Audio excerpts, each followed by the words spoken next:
When you think of a place filled with self-made millionaires, you probably picture high-rise penthouses in New York, tech hubs in Silicon Valley, or the posh streets of Mumbai. But what if I told you that one of the highest concentrations of millionaires on Earth is actually found in a tiny, rural farming village in India? A place that just 40 years ago was so severely hit by drought and poverty that even the locals were fleeing for their lives. This is the unbelievable true story of Hiware Bazar and collective working of a community. To understand how incredible this transformation is, we have to travel back to the 1970s. Hiware Bazar was a nightmare. Situated in the rain-shadow region of Maharashtra, the village received barely any rainfall. The wells were completely dry, the soil was dead, and agriculture had collapsed. With no income, hopelessness took over, and illicit alcohol dens popped up on every corner. Also, domestic violence and street fights were common. Out of desperation, more than 90% of the young men abandoned their families, migrating to nearby cities to work as manual laborers. The spirit of the village was entirely broken. But in 1989, everything changed when a young man named Popatrao Pawar returned home. Popatra was the only college graduate in the village. The desperate youth begged him to contest the local elections for village head, or sarpanch. He won, and he immediately realized that the root cause of the village's poverty wasn't a lack of money, it was a lack of water and discipline. Popatra gathered the villagers and made a historic pact.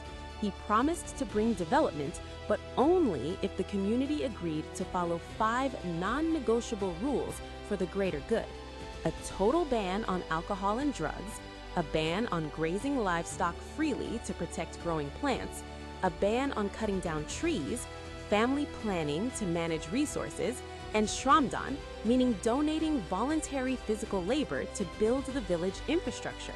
The villagers agreed. The local liquor dens were shut down overnight. With a sober, unified community, it was time to tackle the real enemy, the drought. Instead of waiting for expensive government projects, the villagers grabbed shovels.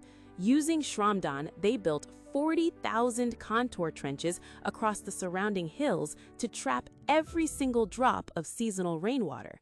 They built check dams, planted thousands of trees, and constructed percolation tanks. The science was simple: stop the water from running and force it to seep into the ground. The results were miraculous. The underground water table rose drastically. Wells that had been bone dry for decades suddenly filled to the brim with crystal clear water. Popatra also introduced another radical rule: a ban on water-thirsty crops. The villagers banned sugarcane and bananas, switching instead to low-water, high-value crops like vegetables, flowers, and dairy farming. Once the water returned, the economy exploded. Farmers who used to struggle to get one poor harvest a year were suddenly reaping 3 massive harvests annually. The families that had fled to the cities started packing their bags and moving back home. Today, Hiware Bazar doesn't have a single family living below poverty line. Out of roughly 300 households, over 60 families are officially verified millionaires based on farming income alone. They did it without any corporate or additional government funding. The village has pristine paved roads, state-of-the-art schools, clean sanitation, and every household manages its water budget collectively like a corporate balance sheet. The story of Hiware Bazar gives the world a beautiful, unshakable message.